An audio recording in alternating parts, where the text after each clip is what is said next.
परमात्मा का नाम, परमात्मा का चिंतन, परमात्मा के लिए जीवन, यूं कहिए, चाहे उसका श्रवण हो, चाहे उस श्रवण से किया गया मनन हो, और उस श्रवण मनन के द्वारा ईश्वर के लिए किया जाने वाला निधिध्यासन ही क्यों ना हो, परमात्मा सभी जगह व्याप्त है। केवल इस बात की अनुभूति यदि जीव को हो जाए तो मन की शांति स्वतः प्राप्त हो जाती है। मन की शांति के लिए जो भटकाव हमारे और आपके अंदर विद्यमान है, जिस शांति के लिए, प्राप्ति के लिए हम परमात्मा को यहाँ वहाँ खोज रहे हैं, केवल वह अगर इतनी प्रतीति हो जाए कि हर वस्तु में, हर स्थान पर, जहाँ तक हमारी बुद्धि अपनी दृष्टि से देख रही है, अपनी बुद्धि से समझ रही है, अपनी बुद्धि से श्रवण कर रही है, सभी जगह जो है वह परमात्मा ही है, ईश्वर ही है। केवल इतने विचार मात्र से ही इस जीव को शांति या संतोष की प्राप्ति हो जाएगी, अन्यत्र किसी उपाय की आवश्यकता नहीं है। क्योंकि शास्त्र भी कहता है कि सर्व खलु इदम ब्रह्म, यह सारा संसार जो है वह क्या है, ब्रह्म है। तो ब्रह्म का मतलब हम अपने शब्दों में ईश्वर से ही ले सकते हैं, परमात्मा से ले सकते हैं। तो जो ईश्वर और परमात्मा सारे संसार में है, या जो संसार पूरा का पूरा ईश्वरमय है, वह ईश्वर हम में भी निहित है। इसलिए तो तुलसीदास जी कह रहे हैं, सी राममय सब जग जाने। मैं सारे संसार में यदि माताओं को सीता समझता हूँ, जानता हूँ, अपनी बुद्धि गोचर से स्वीकार करता हूँ, तो पुरुष भी उस ब्रह्म से अछूता नहीं है, वह भी जो है राम ही है। तो जब सभी राम हैं और सभी सीता है, ऐसी बुद्धि यदि स्वीकार मन कर ले, तो मन को फिर भटकाव की क्या आवश्यकता, या किसी और अन्यत्र चीजों की जो उसकी आकांक्षाएं हैं, वह सभी की सभी आकांक्षाएं जो हैं वो ईश्वरमय होकर उसके सुखानुभूति के लिए पर्याप्त हो। सुख के साधन जुटाने की अपेक्षा वह सुख के साधनों में जब ईश्वर की प्रवृत्ति रखेगा, तो वो सुख जो है स्वतः उसके पास अपने आप चले आएंगे। अब बात यह है कि ईश्वर में बुद्धि हो कैसे, क्योंकि ईश्वरमय बुद्धि होना इस जीव के लिए बड़ा मुश्किल होता है। हालांकि यह जीव ईश्वर का ही अंश है, लेकिन ईश्वर जैसी ही बुद्धि, ईश्वर के जैसे बनने के लिए हमारे अंदर एक वृत्ति का उदय होना चाहिए, जिसे हम कहते हैं अहम ब्रह्मास्मि, मैं जो हूं वह ब्रह्म ही हूं, या अहम शिवोहम, मैं जो हूँ शिव रूप ही हूँ, रामोहम, मैं राम ही हूँ, कृष्णो अहम, मैं कृष्ण ही हूँ। तो अगर हमारे मन में इस तरह के विचार और प्रवृत्तियां धीरे धीरे वृद्धि को प्राप्त हो, तो इस चीज का अभ्यास भी बनाया जा सकता है। जैसे कि हम यदि सोचते हैं कि मैं शुभम हूँ, मैं दीपक हूँ, मैं फला हूँ, मैं ढिकाना हूँ, तो दिन में जितनी बार भी ये वृत्ति हमारे अंदर उदित होती है कि मैं दुकानदार हूँ या मैं किसान हूँ, उसका 1% भी अगर दिन में एक बार ये अनुभूति हो जाए कि मैं जो हूँ वह ईश्वर का अंश हूँ, ईश्वर मानने में थोड़ा अपने आप को यदि अपने अहम भाषित होता है तो कम से कम इतना ही मान लें कि हम ईश्वर के अंश हैं, मतलब पुत्र हैं, तो भी बात जो है कहीं ना कहीं उस व्यक्ति से बन सकती है और हम ईश्वर में अपनी सोच रख सकते हैं। अब ईश्वरमय बनने के लिए कुछ तो आचरण ईश्वर जैसा करना पड़ेगा, ब्रह्म के जैसा करना पड़ेगा। रामकृष्ण तो दिखाई देते हैं लेकिन ब्रह्म तो दिखाई नहीं देता। तो एक राजा हुए हैं राजस्थान में, जयमल सिंह, बहुत प्रतापी राजा थे। तो कहीं उन्होंने इसी तरह सत्संग में सुन रखा तो उन्हें थोड़ा सा आश्चर्य हुआ कि भाई हम कैसे मतलब कि ईश्वर के जैसे हो सकते हैं। तो यह बात जो है उन्होंने घर कर ली और अनेक विद्वानों से सलाह मशवरा और सत्संग की प्राप्ति करने के बाद जो भी स्वाध्याय उन्होंने किया या पूर्व जन्म का उनका जो भी प्रारब्ध था वो जब उदित हुआ तो राजन ने अपनी दैनिक दिनचर्या बनाई एक, और उस दिनचर्या में सूर्य उदय से लेके दोपहर तक, तीसरे पहर लगने तक मतलब ब्रह्म मुहूर्त से यदि गिना जाएगा तो तीसरा पहर जो है वो दोपहर बन जाता है अपने आप। तो ब्रह्म मुहूर्त जो है वो सूर्योदय से करीब करीब 2.5 घड़ी पहले शुरू हो जाता है, 2.5 घंटा के आसपास अभी हम लोगों के समय के हिसाब से। अब 1 घड़ी 40 मिनट की मानो चाहे 60 मिनट की मानो, 40 या 120 तो वैसे ही हो रहा है, 120 मिनट पहले के 2 घंटा तो वैसे ही मान लो आप पूर्ण। और सूर्योदय मान लो आज के समय में यदि 5:30 या 5, 5:15 पे हो रहा है तो ब्रह्म मुहूर्त जो है वो 3:30, 3:15 बजे से मानना पड़ेगा। 3:30, 3:15 बजे से लेके 3 मुहूर्त लेना है उनको। तो एक तो ब्रह्म मुहूर्त हो गया, एक उसके बाद का 2.5 घंटा, एक और 2.5 घंटा।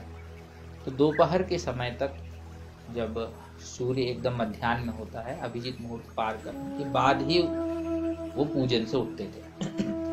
अब पूजन जो वो करते थे, जो आज हम लोग कर रहे हैं, भगवान को अर्घ देना, भगवान को जल चढ़ाना, भगवान का श्रृंगार करना, धीरे धीरे उनका इतना मन लगने लगा उन सब चीजों में कि ये सब चीजें वो जो है मानसिक करने लगे, वो करने की आवश्यकता नहीं होती। और मानसिक ध्यान और पूजन में जब व्यक्ति का मन रमण करने लगता है तो फिर उसे बाह्य इन प्रपंचों की आवश्यकता नहीं पड़ती। जब कभी भी वो पूजन में जाए तो इतने ज्यादा भगवान के स्वरूप में, उनके चिंतन में, मनन में खो जाते कि एकदम उनके अश्रुपात होने लगते और वो विह्वल हो जाते।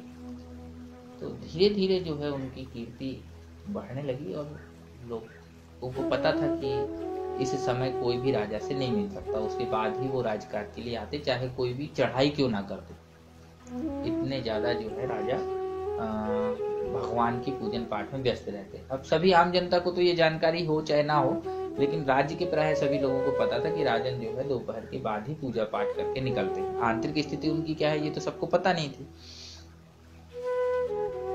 तो जो राजा वगैरह रहते हैं, इन लोगों के दुश्मन भी काफी रहते हैं राज्य के। तो उनके बहुत सारे दुश्मन थे, तो वो जानते थे कि भाई किसी न किसी तरह से जो है राजा को हराना तो जरूरी है, क्योंकि इसके कारण जो है हम लोग अपने कार्य नहीं कर पा रहे हैं। अच्छा, बात कभी पुरानी ज्यादा है नहीं, अभी कभी की है, तो 150 साल पुरानी। तो उस समय तक मुस्लिम शासन जो है लग चुका था। तो राजस्थान से लगा हुआ बहुत सारा इलाका ऐसा था जिसमें मुस्लिम शासक लोग राज्य करते थे। तो उस समय एक नवाब था, तो जिसको ये जानकारी पता चली कि राजा जब पूजन में होते हैं तब आदेश है कि कितना ही जरूर राजकाज हो, लेकिन उनको जो है किसी भी तरह से परेशान ना किया जाए। तो अगर उस समय सेना भी प्रवेश कर जाती है तो भी राजा जो है वो अपने ध्यान और पूजन से नहीं उठेंगे, अपनी कुटिया से बाहर नहीं आएंगे, राजमहल के कमरे से जिसमें वो भगवान का विग्रह स्थापित किए। तो नवाब ने रणनीति बनाई, अच्छी जबरदस्त रणनीति बनाई, और उसने जो है यही सुबह टाइम जो है हमले का रखा। अब जब तक राजा आदेश देना तब तक सेनापति या बाकी लोग करेंगे क्या।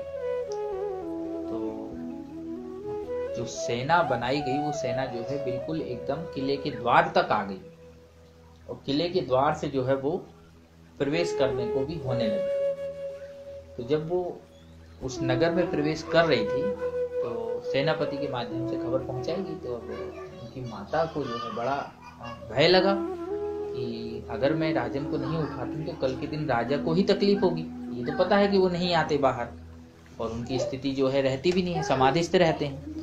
तो किसी ना किसी प्रकार से जो है राजा को उठाना चाहिए।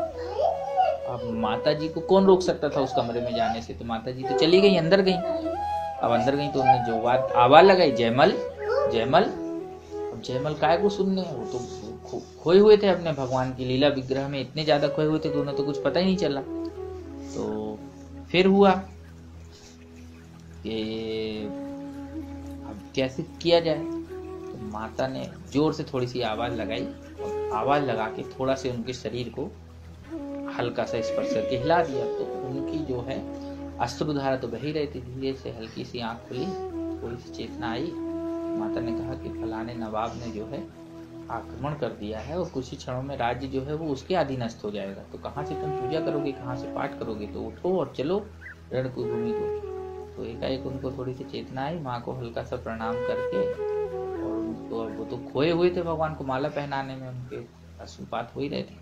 अब जो उस आनंद में प्रवेश कर चुका हो उसको ये कहाँ समझा सकते हैं कि बाहरी दुनिया में क्या चल रहा है। तो देखते देखते समाधि जो थी वो लग गई उनकी, वो कोई फर्क नहीं पड़ा कि माता ने उठाया कि क्या किया, वो तो फिर अपनी क्रिया में चालू हो गए। अब माता जी जो है वो बाहर आ गई, अब क्या करती वो बेचारी। और कथा यहाँ पे काफी विस्तृत है, तो समय थोड़ा वैसा हो रहा है, तो मैं चीज को नहीं उठाना चाहता कि भगवान को किस तरह वो माला पहनाते थे, किस तरह से उनका अर्घ आचमन वगैरह कराते थे, लेकिन पूरी षोडशोपचार विधि करते थे वो, और उसके बाद भगवान के स्वरूप का आनंद लिया करते थे। तो वृत्ति पूर्व संस्कारों के कारण इतनी अच्छी बन गई थी कि एक ही बार सत्संग मिला और उसका उपयोग उन्होंने तुरंत जीवन में कर लिया। अब देखते देखते यहाँ तो ये बैठे हुए थे, वहां तो पता नहीं कि कौन जो है एकाएक आया और उनके घुड़सवार में से उनका घोड़ा लिया।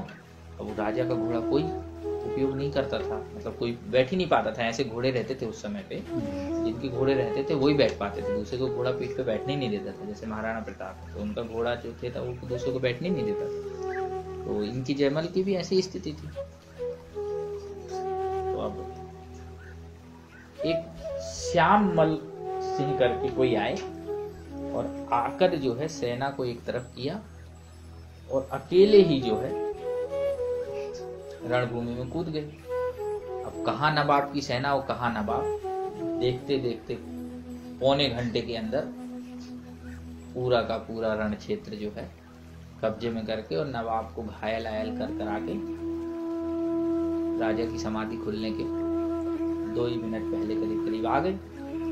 आए और सेनापति को घोड़ा पकड़ाया, पकड़ा के निकल। अब वो सेनापति तो हक्का बक्का कुछ बोल ही नहीं पाया।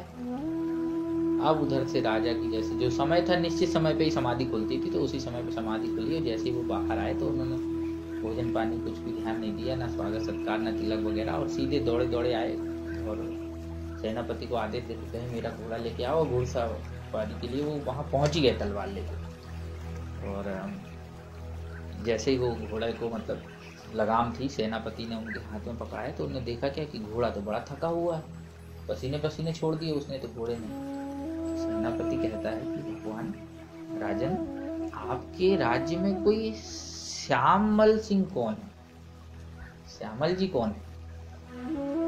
ऐसे श्यामल जी कोई आए थे तो मैंने तो आज तक नहीं देखा, लेकिन जैसे ही मैंने देखा तो मैं तो देखता ही रह गया। क्या उनका स्वरूप था, क्या उनका रूप था, लगता ही नहीं था कि वो मतलब कि नवाब की सेना को मतलब हरा पाएंगे। इतने सुकुमार, इतने सुकोमल लग रहे थे, और देखते ही देखते उन्होंने सबका सफाया कर दिया।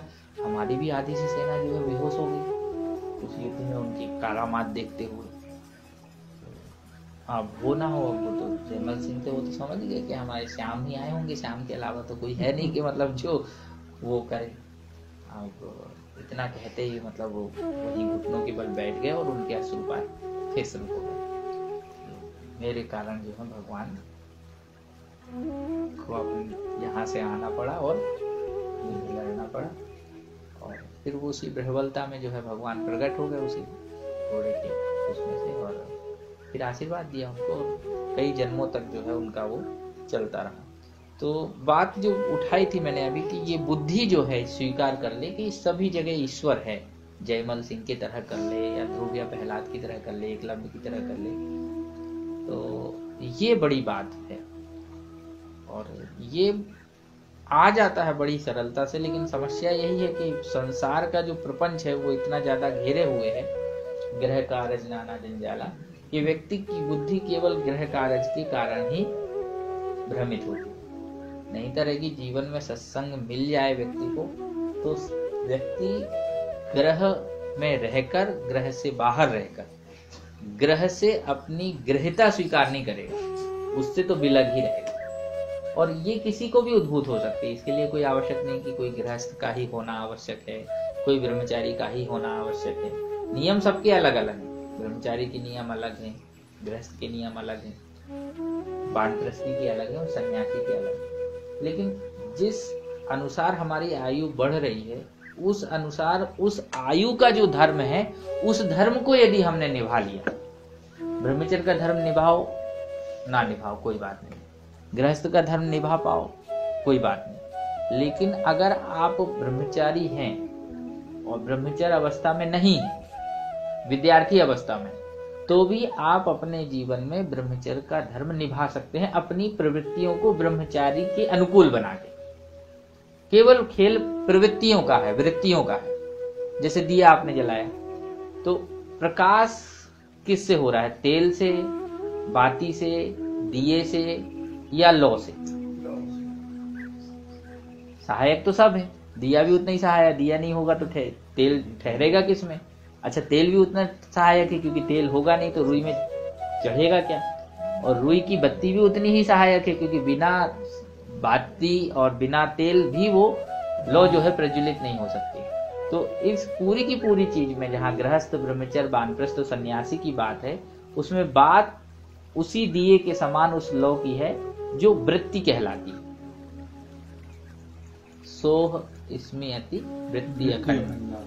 तो ये तुलसीदास जी ने बड़ा प्रकाश डाला है। तो वृत्तियां सत्संग से जो है वो काफी साफ हो जाती हैं, स्वच्छ हो जाती हैं, और वृत्तियों के प्रकाश से ही जो है अपने मन अंतःकरण में भगवान का प्रादुर्भूत होता है। ऐसा हमें स्वीकार करना चाहिए।